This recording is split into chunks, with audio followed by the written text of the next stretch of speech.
Bolivia todavía está empezando y entre un año podría haber fracasado porque la historia es muy difícil. Lo que voy viendo y estando dentro y viendo lo que acontece no es nada fácil. Bolivia son dos Bolivias. La Bolivia de la montaña, que son indígenas, 70% del pueblo boliviano es indígena, aymara. Y no quechua, aymara, porque esos son otro pueblo que el quechua, que era realmente el imperio inca. Y ese fue el que llegó hasta Mendoza. Y en cambio, en las zonas bajas, más tropicales, está Santa Cruz. Y en la Santa Cruz, el lugar más desarrollado, agrícola, donde se encuentra el gas. De tal manera que, miren qué paradoja.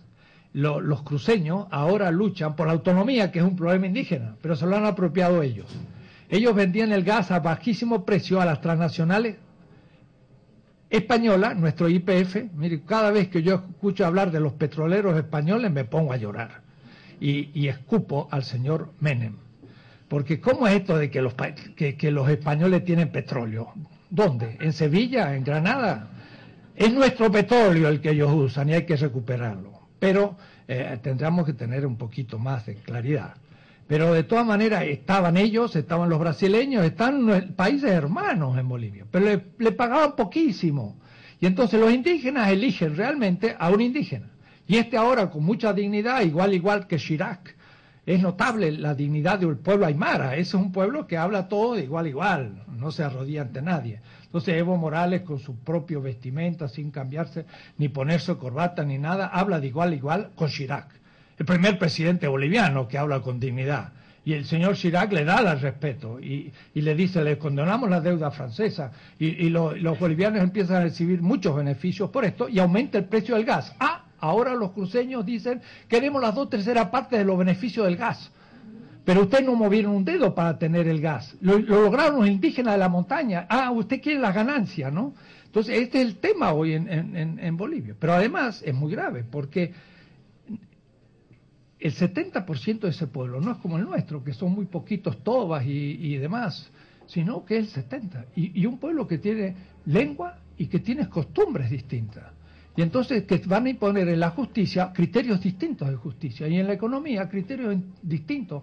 O es decir, es posible que en la Constitución haya muchos capítulos en que el ciudadano elija cuáles de los dos derechos o instituciones voluntariamente entra a cumplir, porque va a ser difícil. Pero además la Asamblea Constituyente, que es del MAS, que es de un partido, pues ya representa en su mayoría a criollos. Y los indígenas ahí ya quedaron con solamente un 25%, así que ya son minorías de nuevo. Entonces yo hablé con ellos y me decían, no, estamos muy enojados y vamos a presionar a la Asamblea Constituyente. Es decir, en Bolivia no sabemos todavía lo que va a acontecer, y puede fracasar, yo no tengo bolita de cristal, pero hay una situación nueva, muy interesante, y que habrá que mirar con mucha atención. Evo Morales tiene mucha sabiduría, es un tipo muy equilibrado. Su vicepresidente estaba casado con una mexicana. Me acuerdo hace 11 años cuando estuve ahí en Bolivia, fui a visitarlos a la cárcel.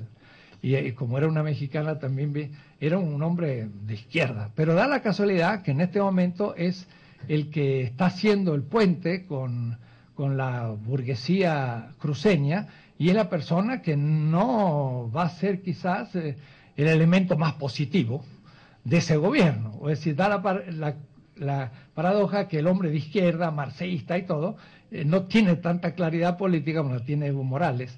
Entonces ahí veremos lo que pasa en Bolivia. Es un proceso complejo que no sabemos cómo va a terminar. Por el momento hay mucha originalidad y hay una enorme novedad. Ahora, viene Ecuador después y viene también Guatemala. O decir, los pueblos indígenas en América están reaccionando y en México pues tenemos todo el movimiento de Chiapas, zapatismo y demás, que justamente es el sur que votó por el candidato al que se le hace fraude. Y no sé qué pasó el domingo pasado, que hubo elecciones en Chiapas. No sé los resultados que hubo, que eran muy importantes. Es decir, hay una primavera indígena también muy fuerte en América y creo que nos van a enseñar mucho en política.